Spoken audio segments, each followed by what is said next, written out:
दुकानदारों की समस्या खत्म होने का नाम ही नहीं ले रही है। देखिए, पहले जहां कोरोना काल में छोटे छोटे व्यवसायियों की समस्या काफ़ी बढ़ गई थी, दुकानें लगातार बंद हो रही थी, ग्राहकों की आवाजाही कम हो गई थी, वैसे में दुकानदारों की आर्थिक स्थिति काफ़ी कमज़ोर हो गई। लेकिन इधर कुछ वर्षों से बेनीपट्टी थाना क्षेत्र में लगातार हो रही चोरियों की घटना से छोटे छोटे दुकानदारों की कमर टूट गई है।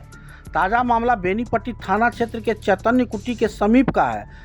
आप अंदाज़ा इसी से लगा सकते हैं कि यह जहां चोरी की घटना हुई है वह बेनीपट्टी मधुबनी पथ के किनारे है।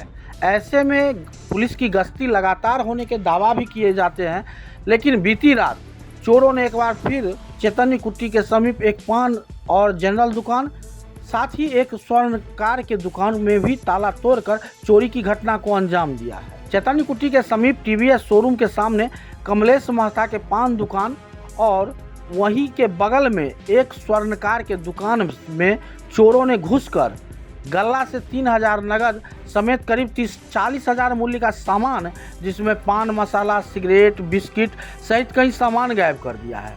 वहीं सुनार के दुकान का भी ताला तोड़ दिया, जहां से 9000 नगद सोना और चांदी के आभूषण चोरी होने की बात सामने आई है। दोनों दुकानों में चोरी की जो घटना हुई है उसमें एक काफ़ी सामान्य है कि चोरों ने दोनों दुकानों के कुंडी को काट दिया है, फिर दुकान में प्रवेश कर चोरी की घटना को अंजाम दिया है। रविवार की सुबह जब दुकानदार दुकान पर पहुंचे तो कुंडी टूटा देख अनहोनी की आशंका से सहम गए। फिर क्या था, चोरी की घटना आम दुकानदारों तक पहुंच गई। लोग पहुंचने लगे और पुलिस की गश्ती पर सवाल खड़ा करने लगे।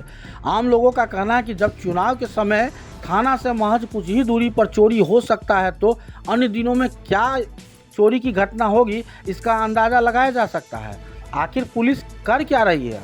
कब तक छोटे छोटे दुकानदार इस तरह के नुकसान झेलते रहेंगे? उधर चोरी की जानकारी मिलने के बाद डायल 112 की पुलिस टीम मौके पर पहुंच करके जांच शुरू कर दी है।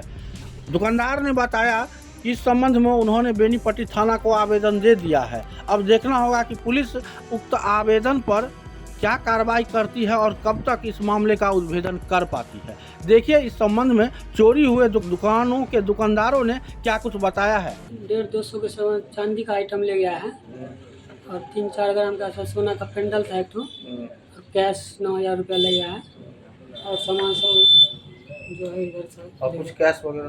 कैश भी था 9000 रुपया। हाँ, वो भी चोरी कर वो भी ले गया है सब इसी गला में। चोर दुकान में कैसे घुसा है?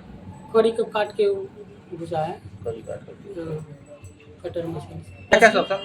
ब्रासलेट था, एक तो पायल था और अंगूठी था, जंतर था, हलमानी था और एक तो सोना का मंगलसूत्र था और कैश था इसमें 9000 रुपया। पैसा था, सामान था, जनरल सामान, गुटखा, सिगरेट, बिस्कुट, चॉकलेट। कैश कितना था? कैश मतलब सिक्का था कुछ, मतलब 4000 का पैसा नोट वाला भी था, और ना रात में नहीं गने, वैसे ही छोड़ के चले गए। लगभग कितना होगा? लगभग 3-4 हज़ार होगा। 3-4 हजार रुपया ले गया है। जी। और सामान कितना का ले गया होगा? सामान 40,000 का लगभग। उसमें क्या सब था?